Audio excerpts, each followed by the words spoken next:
Hello viewers, and welcome to another episode. Hey, those of you who are on spring break last week, I hope that you had fun, and hey, welcome back. And let the torment continue. And those of you who those days are in the past and you really miss those days, I guess the torment never stopped. I myself had a very joyous week off, and thanks for asking. I read an article recently about a survey given by Newsweek on basic American knowledge, like who's the vice president, who's third in line for president. You know, if the president goes down, vice president goes down, who's in line to take the presidency.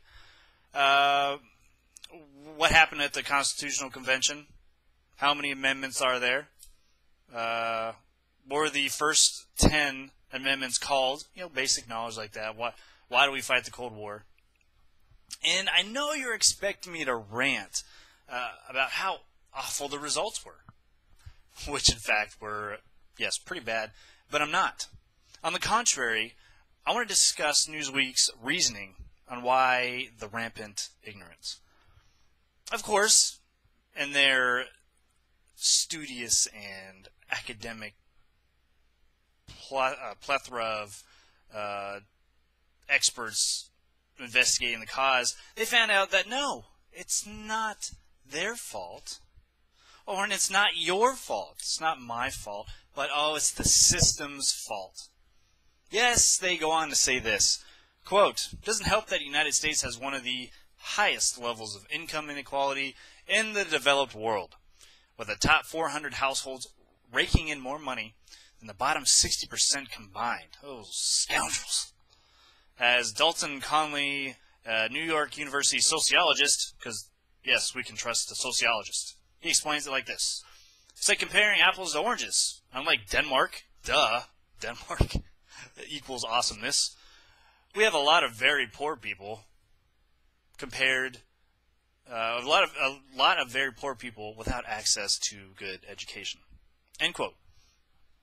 Now, the last time I checked, and yes, I did go very recently, the library was free. And since when was Denmark the standard? Apparently I didn't get that memo. I got it now, though, so we're cool. Continuing, quote, "And a huge immigrant population that doesn't even speak English," end quote. Well, for those that are citizens, I think they had to take a test that probably had similar questions that the Newsweek issued out to its the American population. So it had similar questions, and yeah, they're probably in English. Yeah, right? So if they can read English, I'm going to guess they can speak it too. So I guess, what are you talking about, illegal immigrants? So in that case, should we accept them and teach them the American way? And furthermore, do they want to know the American way? Because if they did, following its laws might be a good start.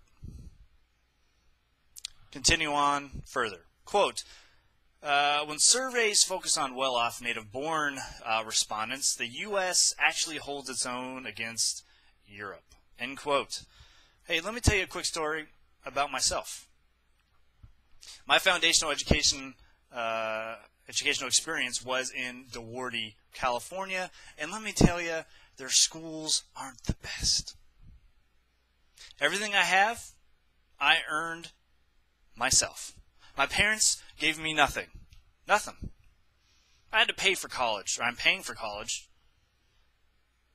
I pay for all my first car, and my second car, and my third car. So much money in cars. But hey, I love them. Anyways, my insurance, everything. And the most part is because they wanted me to succeed and fail on my own. And the fail part, I got down pat. Man, I can fail at anything. Watch me. The succeed thing I'm still working on. Anyways, prior to my 20s, I was below average in most subjects. Math, history, politics. I would have been one of those Americans that didn't know jack. I wouldn't have known because I didn't care. And I barely passed high school. Let's just say I wasn't the most likely to succeed. I didn't get nominated for that award. But something happened in my soul. A thirst for knowledge that could not be quenched. The disparity I had brought on myself drove me to get out of that hole.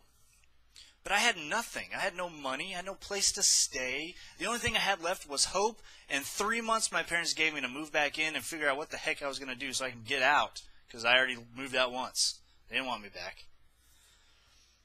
So I started from nothing. And yet, here I stand today, able to fight it out with any intellectual. Now that might be a little boastful, but most intellectuals. Because there are plenty of people out there smarter than me. But you know what? It wasn't the system's fault. It was mine. The moral of my story is this. If you want knowledge, you get it. It's not hard to find. You won't have to excavate under miles of rock to find a bit of knowledge. But it does take time and effort. Like reading. Reading. Well. Now, Newsweek continues to seek the cause of this American ignorance and says this, quote, Yale political scientist Jacob Hacker, he's from Yale, you got to listen to him. I mean, who can argue with a Yaleanian? Yeah, I made that word up. Anyways, Hacker argues this. It is the decentralized U.S. education system, which is run mostly by individual states. Yeah, the states don't know what they're doing. Pesky states, we don't need them anymore. Just get rid of all of them. One huge federal social, I don't know, blob. Just get rid of the states. I've been saying that for years. Anyways, when you have a more centrally managed curricula, did you learn that word at Yale? You have more common knowledge and a stronger civic culture. Another hitch is our reliance on market-driven programming rather than public broadcasting, which, according to the EJC study, you can't argue with the EJC study, right? Devotes more attention to public affairs and international news and fosters greater knowledge in these areas. Are you ready to throw up yet? Because I already did. I can show you the bucket. Thanks, Newsweek. If only the government controlled every aspect of our lives, then we would know all the complicated facets of our government. And heck, we'd all be Aristotles. Public broadcasting. Just watch public broadcasting. You can know everything. It comes down to this. It's not capitalism's fault, or communism's fault, or socialism's fault.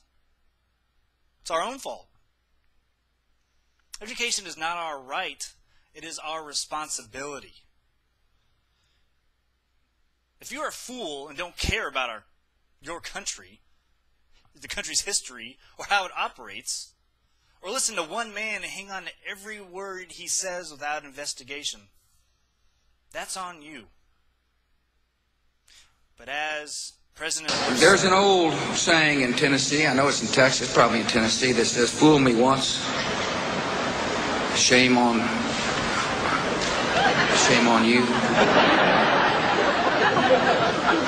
If fool me, we can't get fooled again. A statement I made during the blog, I said that I pay for college. The GI Bill pays for my college. But I did spend 4 years in the military and 2 tours, so you could say I earned it or not. Thanks for watching. Empowering you to take back this country, and we'll talk to you guys very soon.